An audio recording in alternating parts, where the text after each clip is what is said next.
My name is Volker Rose, and I'm a scientist. And I want to share with you a brief story about how I was able to connect some different perspectives in my life unexpectedly.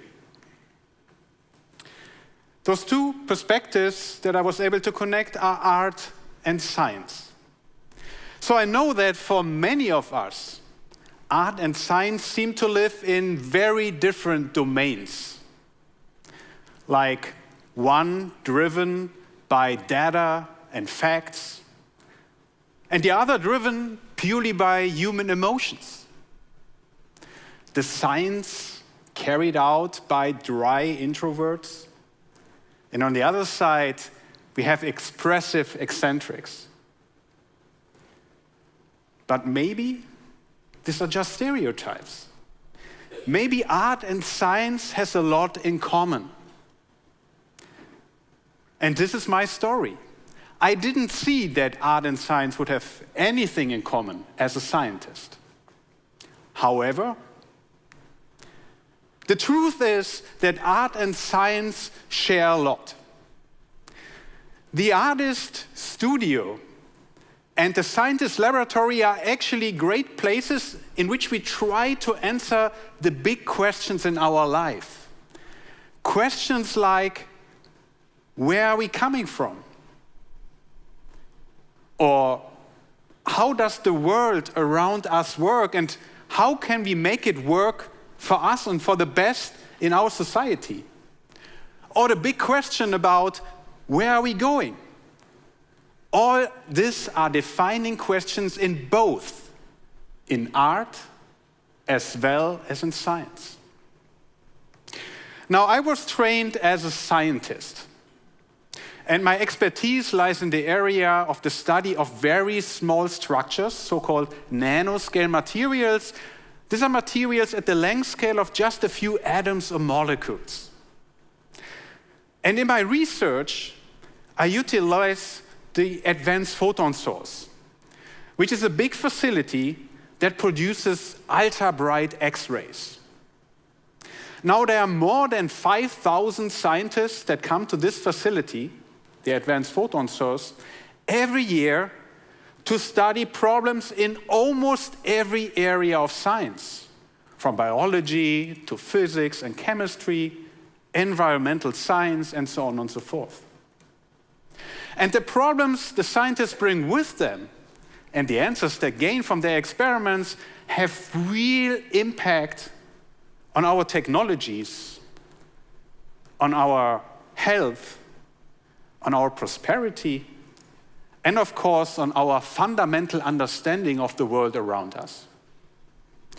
Now, I used to live purely in this domain, being a scientist, studying things at the smallest length scale.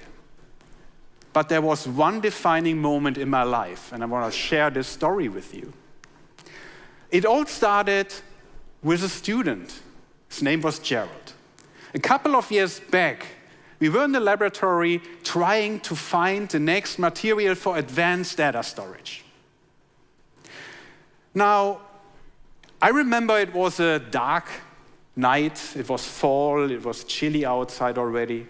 We were in the laboratory at the Advanced Photon Source setting up our experiment. This takes quite some time, you have to be patient as a scientist. But once everything is set up and aligned, eventually you press a button and the measurement starts. Now, since we were spending that night in the laboratory, we started talking about all kinds of things while the measurements were running. We did important things in life, like, where do I get good burgers? Or, even more powerful here in Chicago, which is the better baseball team? Well, at some point we changed a little bit and it got personal.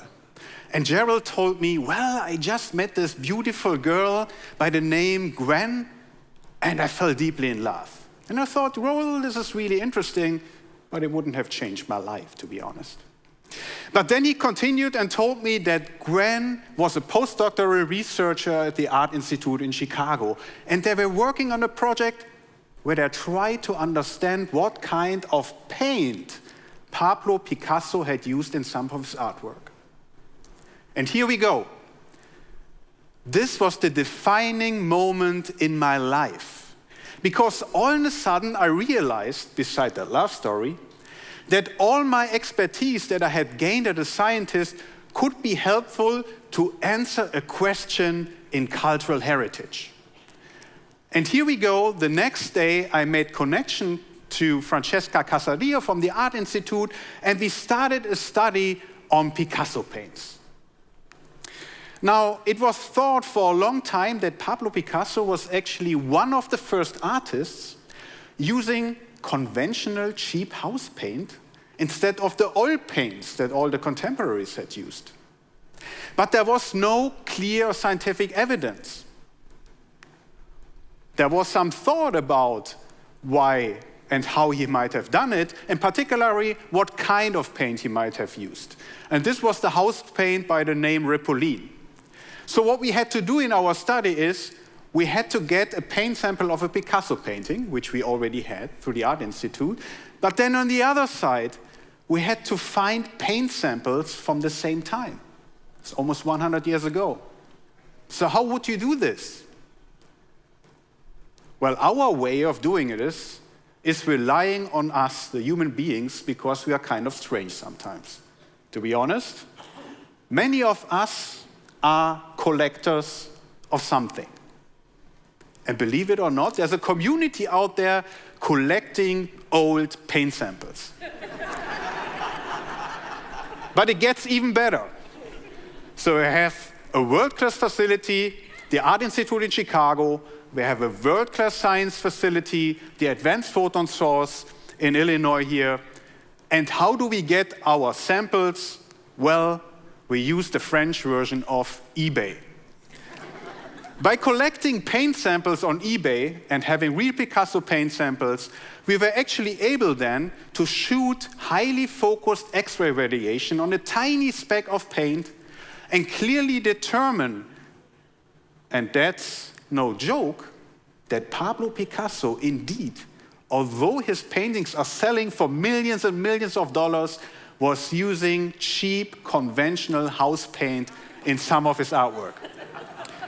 So what that means is, maybe next time when you go to an auction, you might save some money by just telling them you have heard about what paint he was using. But even better, you just have to go home and you can paint your house like a Pablo Picasso. Well, my life as a scientist and as somebody who is interested in both science and art didn't stop there. It just began with Pablo Picasso. So I want to show you another example where I did work together with my friend Ed Vicenzi. He's from the Smithsonian Institution. And what we studied here are daguerreotypes, which is the first practical type of photography. And maybe even some of you might have a daguerreotype somewhere in the attic. You just should search. These are very interesting photographs because they came as a first type of practical photography to us during the time of the Civil War. So all those photographs really carry highly in our history valuable information. The one problem is they are now more than 200 years old and degradation happens. So what we did is we went to the Advanced Photon Source again and imaged and investigated the composition of those daguerreotype surfaces to understand what is happening, why are they getting destroyed, and we were able to determine that this is basically an effect of sulfide corrosion. So this is also good news. We will continue in that direction, but hopefully we can make sure that those precious photographs get preserved for the future. Nevertheless, for example, the first photograph of Abraham Lincoln is a daguerreotype. Now, these are just two examples about how I was able to connect art and science, and that actually science can inform art. But does it also work in the other direction? Can art inform science? The answer is yes. And today, when you look into the curriculum, a modern curriculum at school, you might see that the typical education in STEM, in science, technology, engineering, and mathematics often now, luckily, gets connected with art. And students in math now can understand that scale and geometry is actually exactly the same concept as perspective in art. So there's a lot to gain to give a holistic education to our kids. And this is where my joy continues, because over the last couple of years, I was not only able to combine art and science, I was also able to use this to bring forward this idea to our next generation of artists and scientists. I was able to work with some high school groups, and as an example, I show a high school group here from Naperville, in which we have studied historic iron gull ink. This was the dominant ink over the last 1,500 years, and a lot of documents are obviously written in them. And one of the issues is that they easily get destroyed. So we, with the high school and the scientists at the laboratory, trying to figure out what is the chemical composition of this ink. And with the high involvement of the high school, we were able to determine the chemical makeup of this historic ink. And here in an example of a document that we obtained from Naperville, we could find out that this document, or the ink, although being almost 200 years old, was already very advanced. And people 200 years ago knew a lot about the bad properties of ink, like a high pH value that they could lower by adding some eggshell. So there was a lot to learn. But we even continued. Another example is that more recently, I worked with high school students on an Egyptian cartonnage, which is the face mask that a mummy is carrying. Now, these are all great things, and I really have to say that for me, this one moment, defining moment in the laboratory, this one night where I was sitting together with the student and learned about what question was out there, what mystery was out there about Picasso, has deeply changed my life. My life as a scientist, and also my personal life. I want to invite you to maybe also think about the different facets that are out there in your life. And I'm very sure if you're able to connect some of them, you will have a much richer life, and most likely you will also be able to go full spectrum. Thank you very much.